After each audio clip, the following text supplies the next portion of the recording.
그들은 여로보암 길의 끝판 왕들이었습니다. 그들의 죄목을 좀 보겠어요. 첫째로 잔인한 반역의 시무리입니다.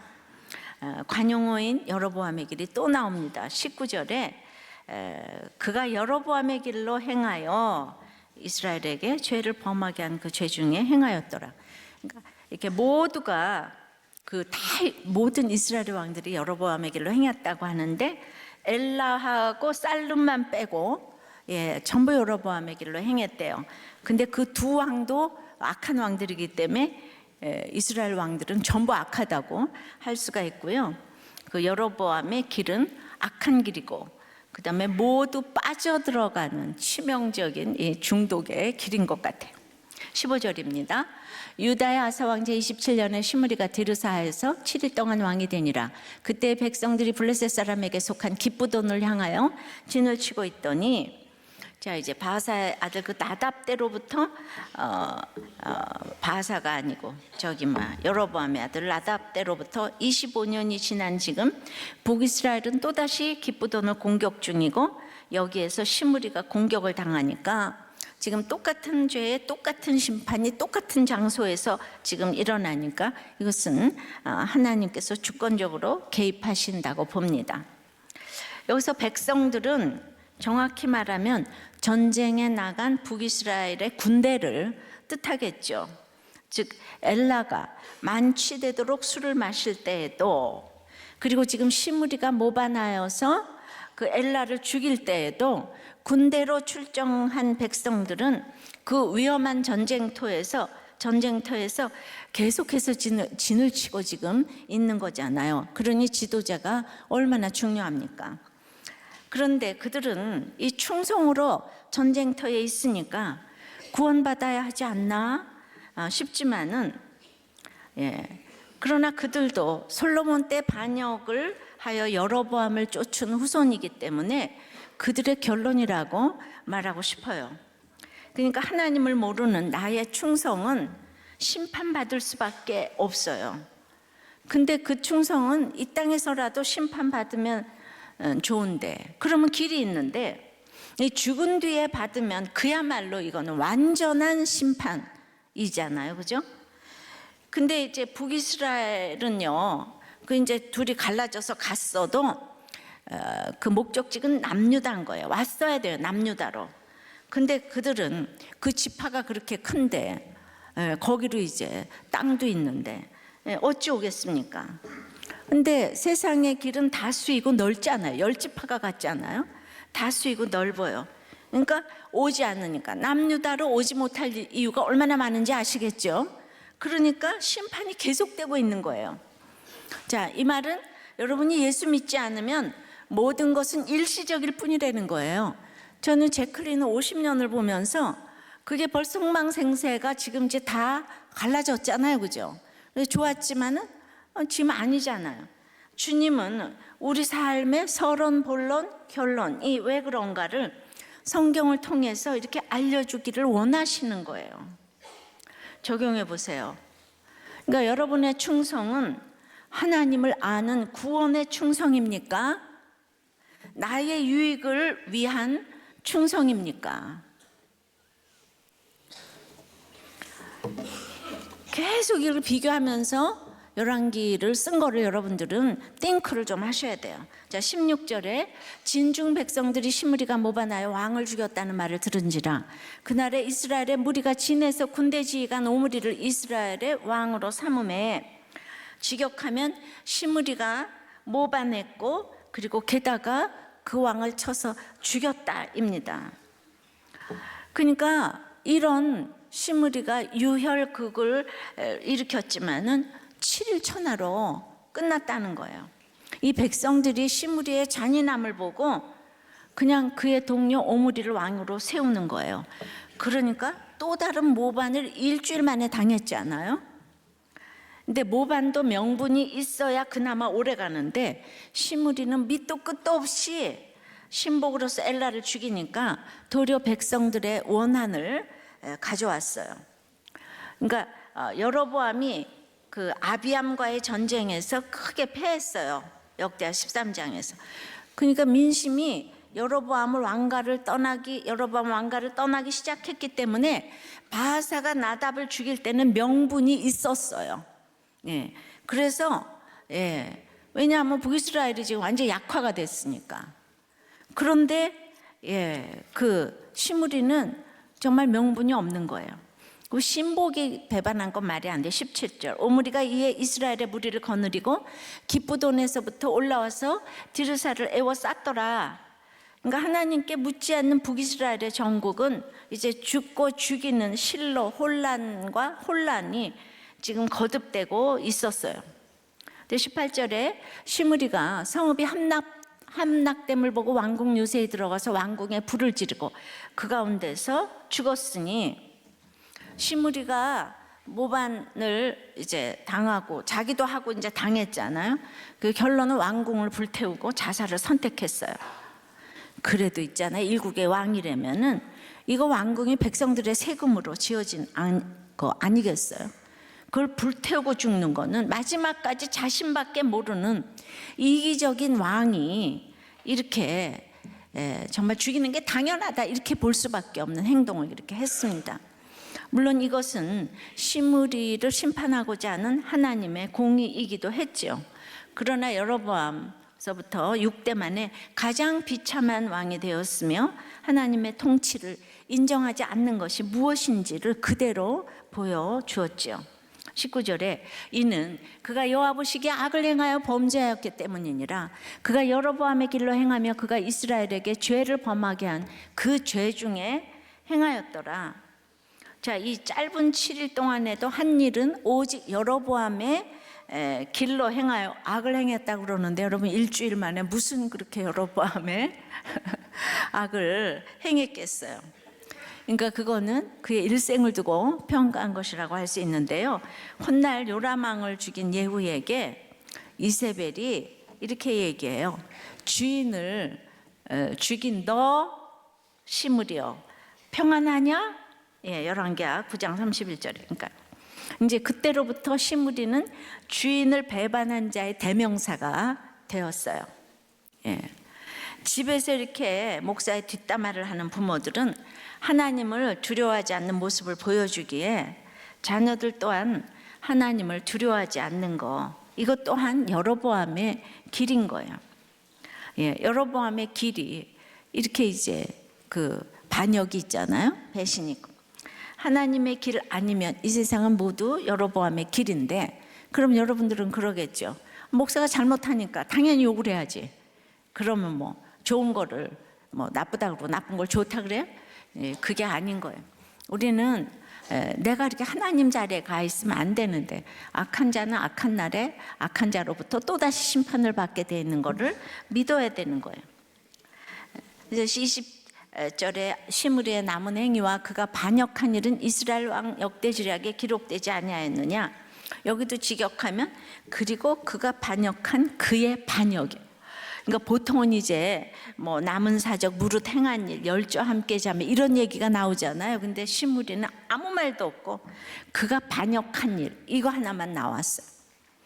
그러니까 시므리의 행적은 전적으로 반역으로 자리매김을 하는 거죠. 그래서 여로보암의 길 중에 배신은 여호와를 배신한 것에 대한 징계의 일환으로, 여로보암의 길은 배신에 의한 왕권 교체의 역사가 반복되는 것이 여로보암의 길이라는 거예요. 회사에서도 배반하고, 부부간에서도 배반하고, 부모 자식 간에도 배반하고, 이게 계속되어지는 게 이 세상 여로보암의 길이라는 거죠. 적용해 보세요. 하극상에 반역을 하고 있는 것은 지금 무엇입니까? 상사입니까? 남편입니까? 부모입니까? 그러나 구원을 위한 반역은 또 다른 순종일 수 있어요. 그러면은 그게 순종인지 반역인지를 성령은 이걸 가르쳐 주세요. 성령이 임하지 않으면 윤리적으로만 보니까 알 수가 없습니다. 자, 여로보암의 끝판왕 두 번째는 지금 이제 반역이었는데 악한 권세, 더욱 악한 권세 오므리입니다. 오므리의 여로보암 길은 25절 6절에 또 나오는 거예요. 그래서 그 전에 모든 사람보다 더욱 악하게 행하여 느바세 아들 여로보암의 모든 길로 행하며, 그러니까 여기 25절 6절은 전에 모든 사람보다 더욱 악하게 행하여 여로보암의 모든 길로 행했다고. 특이한 것이 전에 모든 사람보다, 완전 베터가 아니고, 쓰긴 그렇게 됐지만 베스트, 최상급의 악하다는 얘기를 이제 쓰는 거죠. 21절 그때에 이스라엘 백성이 둘로 나뉘어 그 절반은 기나세 아들 디브니를 따라 그를 왕으로 삼으려 하고 그 절반은 오므리를 따랐더니, 그때에는 시므리의 자결로 인해서 북이스라엘의 왕권이 무난히 오므리에게 넘어가는 것으로 다 생각하고 있던 그때에 이 분열의 영이 임해서 저항 세력이 지금 일어난 거예요. 물론 이것도 하나님의 심판입니다. 근데 우리는 열왕기상을 읽어가면서 우리에게 일어나는 일들이 모두 믿음이 없다면 이런 분열의 연속인 것을 알아야 합니다. 그러니까 이스라엘이 남유다와 북이스라엘로 분열이 됐잖아요. 근데 이제 북이스라엘은 그 내에서도 또 본격적으로 지금 분열이 시작된다는 거예요. 내부 반란이 지금 일어나서 점점 혼란과 대립이 점점 더 심해지고 있습니다. 그러니까 디브니는 아버지 이름 기낫이 나오잖아요. 근데 오므리는 아버지 이름이 없는 걸로 봐서 디브니가 그 명문가인 것 같아. 집안이 좋았던 것 같아요. 그러니까 여기 삼김씨처럼 시므리, 오므리, 디브니 중에서 지금 시므리 죽고 둘이 남았다는 거예요. 근데 백성들은 오므리를 왕으로 옹립했는데, 옹립했는데 디브니 파당이 또 있었던 거예요. 22절 오므리를 따른 백성이 기나세 아들 디브니를 따른 백성을 이긴지라. 디브니가 죽음에 오므리가 왕이 되니라. 그래서 이제 이렇게 이제 금세 이게 끝난 것 같지만은 오므리와 디브니 간의 싸움은 단기전이 아니었어요. 시므리가 왕위에 오른 것이 유다 아사왕 27년이었는데 오므리가 북이스라엘의 공식적인 왕이 된 것은 아사왕 31년이기 때문에 이 전쟁이 5년이나 걸렸다는 거예요. 오므리의 군대는 그래서 이제 드디어 디브니의 군대를 이겼어요. 굉장히 강하다는 뜻이 있습니다. 그래서 뭘 볼 수 있냐 하면은 이제 북이스라엘이 남유다와는 달리 약육강식의 논리가 그대로 통하는 사회가 되어 버렸어요.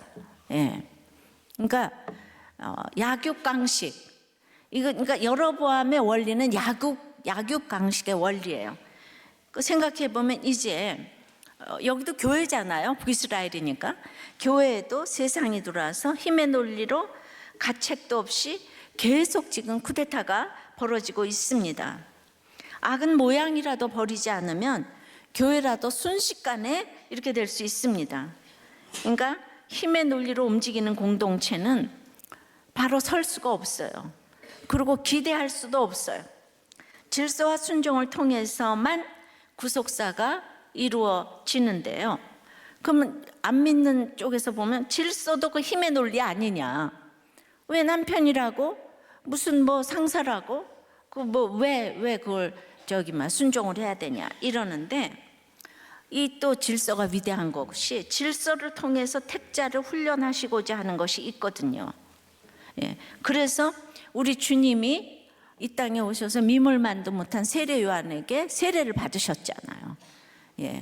그 능력이 아닌 거잖아요, 그죠? 내가 그 사람 구원시키기 위해서. 그러니까 그래서 항상 믿음 있는 사람이 제일 잘못한 거예요. 즉, 자기 죄가 보이는 사람이 제일 잘못한 것이고, 그리고 제일 잘못한 사람은 항상 약자예요. 사랑하는 사람이 약자예요. 그래서 잘못했어요. 그러니까 내가 택자고, 택자는 그래서 자기 죄를 보는 사람이 택자고, 그러면서 지도자가 되고, 내 죄를 보는 적용은 택자만이 하는 그것이 다윗의 길입니다. 그러니까 약육강식은 세상에서나 통하는데 그게 교회로 지금 들어왔다는 거예요. 23절 유다의 아사왕 제31년에 오므리가 이스라엘의 왕이 되어 12년 동안 왕위에 있으며 디르사에서 6년을 다스리니라. 그러니까 기쁘돈 아사 27년에서부터 그 왕위를 옹립한 걸로 생각하면 12년이 맞고요. 지금 이제 그 디르사에서는 6년 다스렸다고 했잖아요.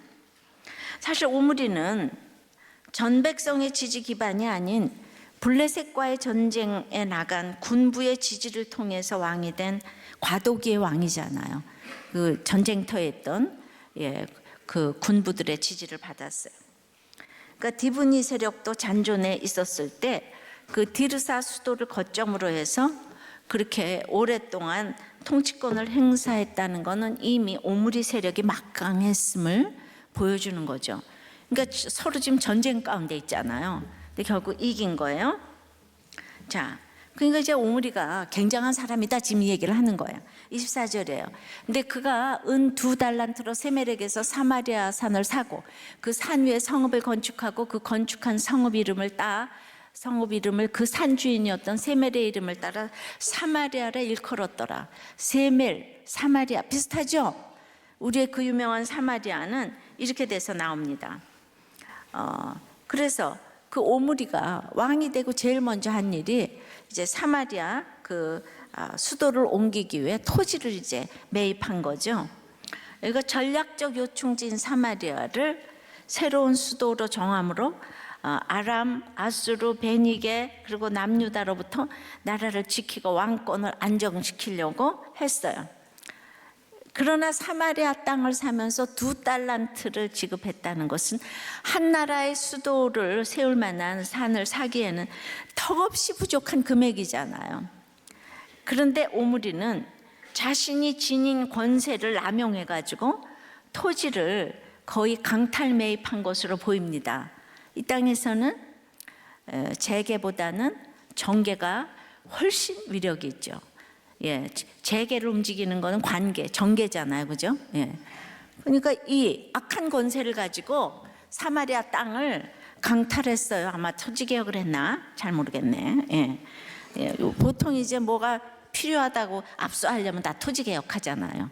자고로 그러죠. 근데 이제 그거보다 더 중요한 것은 레위기 25장 23절에 토지를 영영히 팔지 말라 그랬는데 이 개인의 작은 땅도 아니고 사마리아 땅 모두를 이렇게 2달란트에 산 거는 악한 권세로 땅을 강탈해서 하나님을 무시하는 처사를 백성들에게 막 그저 공개적으로 보인 악은 정말 여로보암에게 끝판왕 맞습니다. 그래서 훗날 아합이 나봇의 포도원을 뺏은 것도 자기 아버지 이게 영향을 받은 것 같아요. 여러분, 말씀을 무시하는 결정은 두고두고 심판을 가져옵니다. 그러니까 내가 말씀도 잘 몰라, 인도함도 몰라. 근데 일단 우리는 꾸짖음 받는 구조에 와 있으니까 뭘 결정할 때 내가 큐티하고 공동체 목장에 가서 물어보고 그렇게 해서 결정을 하면 항상 그 결정에 기름을 붓는 줄 믿습니다. 순종하고자 하는. 그렇지 않으면 어디서 물어볼 데가 없잖아요, 우리가. 그래서 이제 그렇게 말씀을 무시하는 이 결정은 두고두고 심판을 가져온다는 거 알아야 합니다. 25절이에요. 오므리가 여호와 보시기에 악을 행하되 그 전에 모든 사람보다 더욱 악하게 행하여. 자, 북이스라엘이 대대로 아수르인에 의해 오므리의 땅, 오므리의 집으로 불린 점은 오므리가 대외적으로 큰 명성을 얻은 유능한 정치가였음을 말해주죠. 왜냐하면 그가 시므리의 반란과 디브니의 내란을 다 평정했잖아요. 안팎으로 정말 그 모든 전쟁을 평정했어요.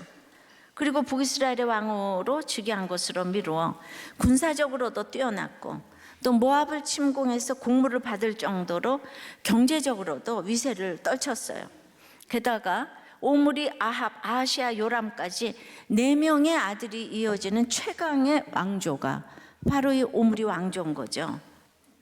근데 이렇게 대단한 오므리를 저자는 그냥 한 줄에 오므리 행적을 뭐 언급한 것도 없어요. 그냥 뭐라고 도리어 역사상 가장 악한 왕이라고 오늘 평가를 하고 있는 거예요. 그러니까 세상의 평가와 우리 하나님의 평가는 너무 다른 거예요. 이건 지금 하나님의 평가예요. 이거는 이제 천국을 못 간다 이 얘기인 거예요. 예. 왜 그럽니까? 이렇게 정치 경제 다 잘하고 있는데 오직 성경은 모든 초점을 하나님의 구속 역사에 맞추고 있기 때문이라는 거. 그러니까 이제 구원 안 받은 사람의 얘기를 못 알아듣지만 그러면 못 알아듣는다고 그래서 천국 가나요? 아닌 거죠. 근데 그 얘기는 미가서 6장 16절에 있듯이 북이스라엘 왕들이 그동안은 이 정권 유지 차원에서 금송아지 숭배를 했다면은 오므리는 이 우상 숭배를 법으로 제정해서 백성에게 우상을 숭배하게 만들었다는 얘기죠. 근데 오므리의 뛰어난 정치적 업적은 그의 죽음과 동시에 끝났지만 그가 세운 악한 이 종교적 전통은 후대까지 지속이 되어서 북이스라엘이 멸망하게 된 결정적인 원인이 되었어요. 이 수도로 선택한 사마리아가 이후에 범죄의 온상지가 되었다는 거예요. 예. 그래서 그 이유는 사실 북이스라엘의 역사는 사마리아를 중심으로 한 범죄의 역사인데 이걸 오므리가 그렇게 사마리아 땅을 사서 이렇게 우상 숭배를 했다는 거죠. 그리고 또 잘못한 거는 아들 아합의 결혼을 정략적으로 불신 결혼시킨 것이 정말 씻을 수 없는 가장 악한 죄라는 거죠. 26절에요. 느밧의 아들 여로보암의 모든 길로 행하며 그가 이스라엘에게 죄를 범하게 한 그 죄 중에 행하여 그들의 헛된 것들로 이스라엘의 하나님 여호와를 노하시게 하였더라. 오므리가 행한 그 남은 사적과 그가 부린 권세, 오므리의 특징은 그가 부린 권세는 이스라엘 왕 역대 지략에 기록되지 아니하였느냐? 오므리가 그의 조상들과 함께 자매 사마리아에 장사되고 그의 아들 아합이 대신하여 왕이 되니라. 그러니까 이제 27절과 8절에서 오므리의 행적 기사를 마감하면서 여기는 그가 권세를 부렸다는 거예요. 권세를. 시므리는 이제 반역이 주된 내용이면 오므리는 악한 권세가 주된 내용이에요. 그러니까 우리도 이 땅에서 성공하려면 계속 배신을 하는 거예요. 예, 직장에 들어가도 배신을 하고 학교에서도 배신을 하고 배신을 하다가 그 다음에 이제 권세가 생기면은 그거 가지고 계속 이제 부리는 거죠. 그 권세를 부려가지고 모든 사람들을 토탄에 빠지게 하는, 예, 그게 우리 인간이 가는 길이라는 거죠. 오므리의 죽음은 그의 왕권이 그 아들에게 평화적으로 계승될 정도로 이 왕국이 안정되었음을 의미해요. 예.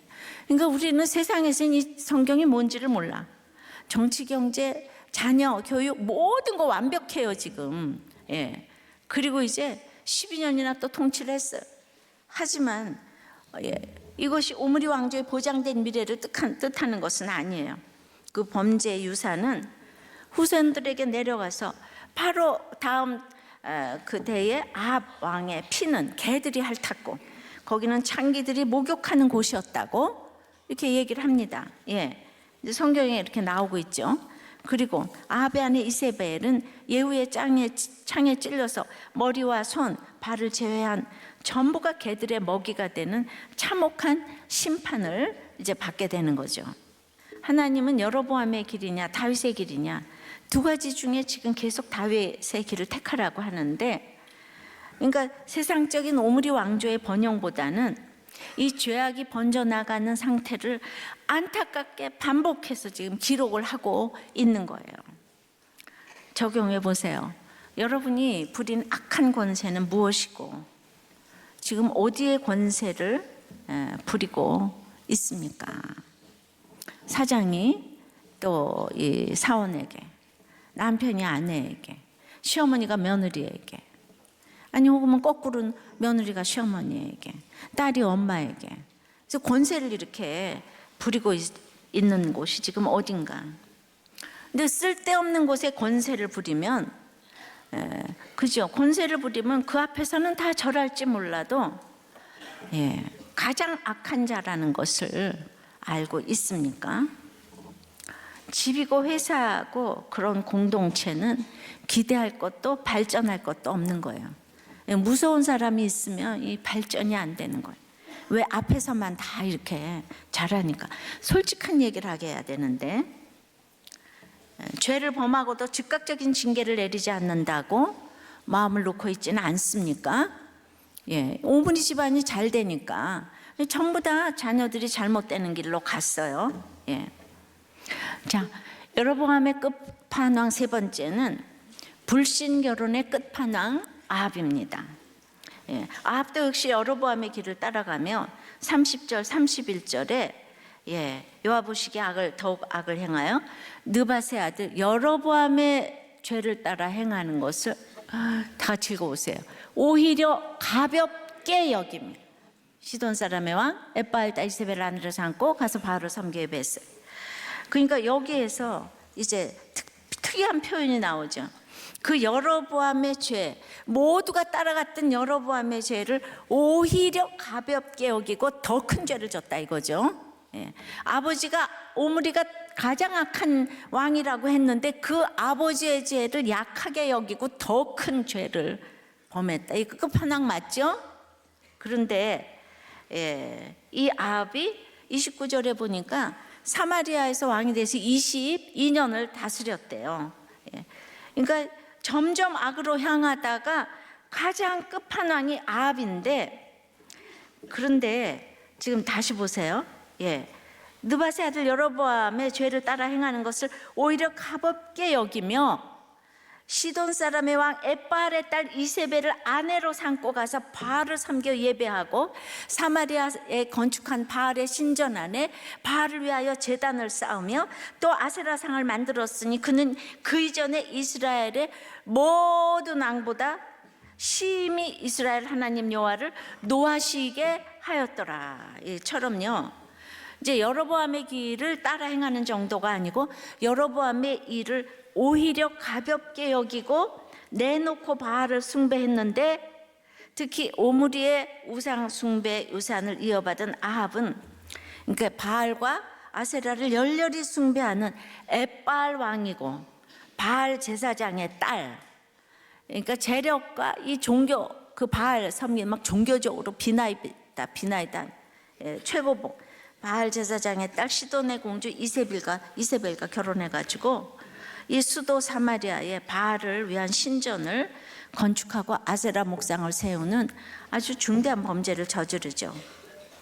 그러니까 이제 그동안 여로보암의 길이 겉으로는 예배드리면서 그 속에 우상 숭배를 통한 능력과 기복과 힘의 숭배라면요, 이제 금송아지, 하나님 자리에 금송아지를 갖다 놓은 거잖아요. 그런데 이제는 이세벨의 충동질로 공식적으로 바알을 섬겨 숭배하고 바알의 신전을 건축하고 바알을 위하여 제단을 쌓으며 바알 신전을 합법화하여서 바알을 숭배하게 했다는 거예요. 그러니까 아버지 오므리보다 훨씬 더 나간 바알 숭배인 거예요.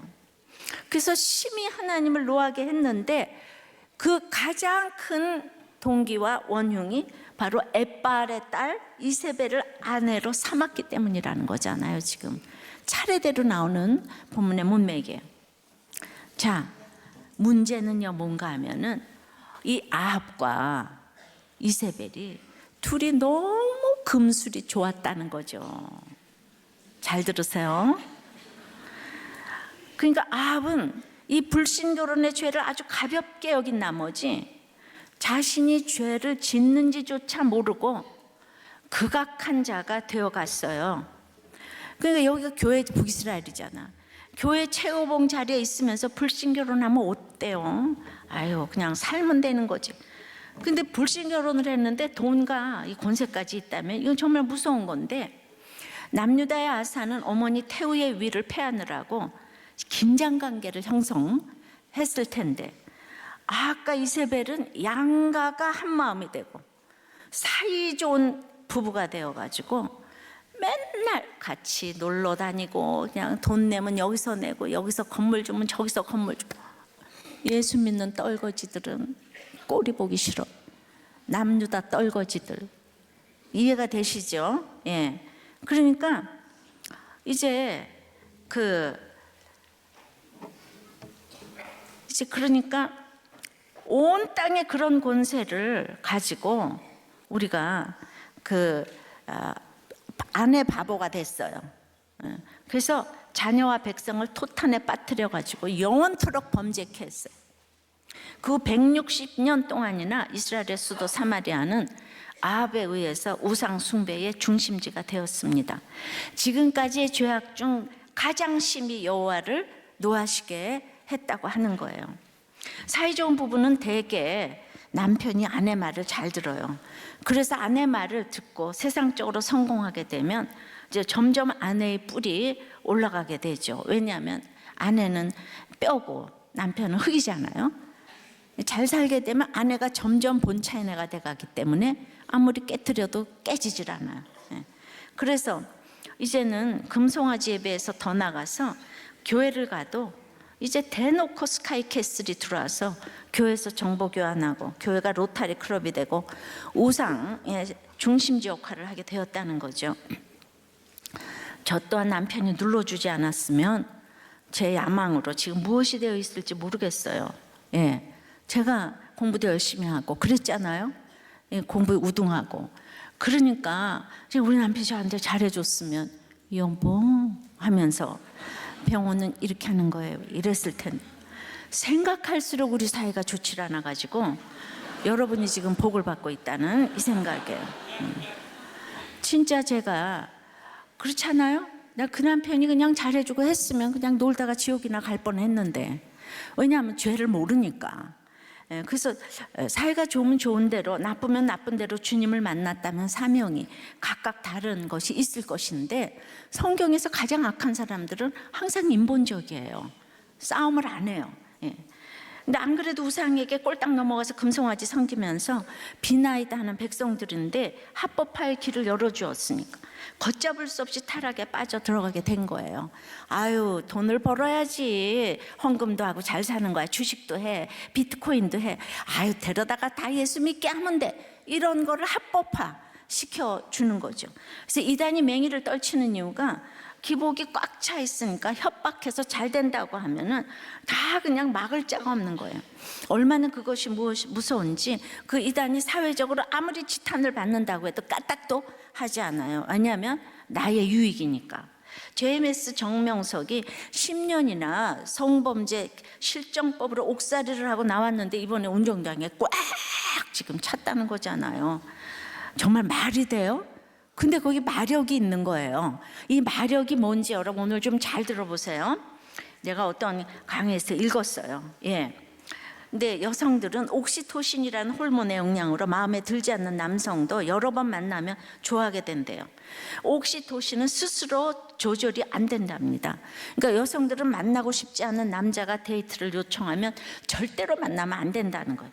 그 남자가 좋아하는 핸드백을 사왔다고 핸드백 하나만 뺏어야지 만나고 밥이나 얻어 먹어야지 생각에 몇 번 시간을 보내면 웬일인지 그 남자가 괜찮게 보이기 시작하고 주변에서 아무리 반대를 해도 이미 옥시토신이 나오고 있기 때문에 끝이라는 거예요. 그래서 10번 찍으면 다 넘어간다는 거예요. 그래서 자매들은 손을 함부로 내주면 안 되고 싫은데도 옥시토신이 나오면 기분이 좋아지면서 이상해진다는 거예요. 상대에게 신체 접촉을 허락할 때는 옥시토신 때문에 이 사람과 엮이게 된다고 반드시 각오를 해야 된다는 거예요. 그래서 바알 숭배가 안 하고 싶어도 한번 접하면은 이렇게 저절로 끌려간다는 거예요. 이 옥시토신의 효과예요. 그래서 이단도 한 번을 안 가야 되는데 가면은 끌려간다는 거예요. 이게 정명석한테 가잖아요, 그죠? 신천지 가잖아요. 끌려가요, 거기 그냥. 그러니까 그 스킨십이 좋고 들어오는데 불신 결혼이 문제겠어요? 그러니까 불신 결혼은 그렇게 할 수밖에 없는 거예요. 근데 지금까지 쌓아온 믿음의 탑을 하루아침에 무너뜨리는 것이 불신 결혼이라는 것은 아무리 강조해도 지나침이 없는데 우리가 지금 믿음 하나 쌓으려고 얼마나 일생 싸웠어요.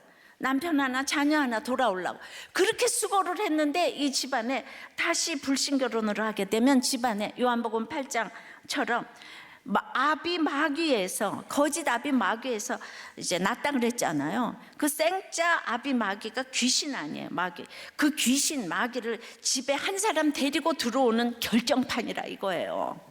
그러니까 이게 뭐예요? 돈이잖아요, 그죠? 돈과 명예와 권세의 신을 섬기는 거예요.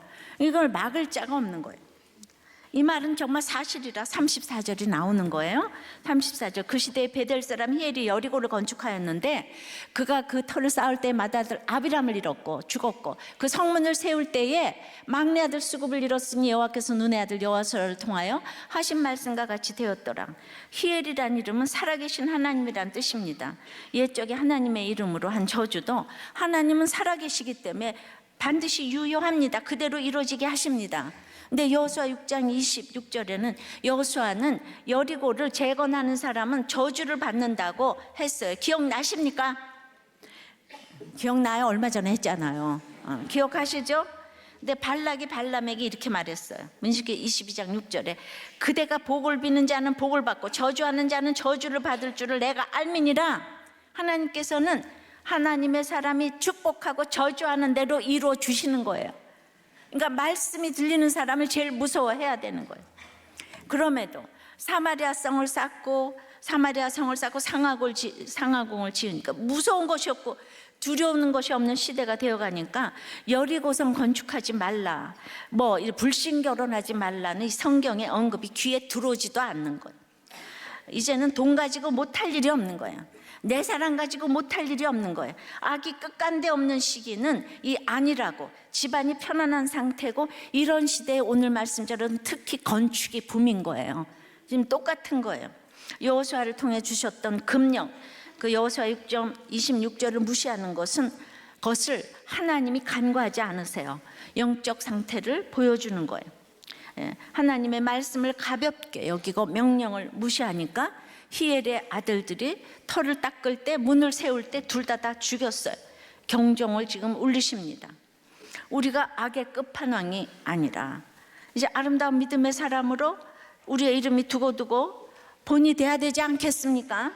적용해 보세요. 여러분은 불신결혼에 대해 어떻게 생각하십니까? 악의 끝판왕이 불신결혼이라는 것이 믿어지세요? 믿어지세요? 믿어지세요?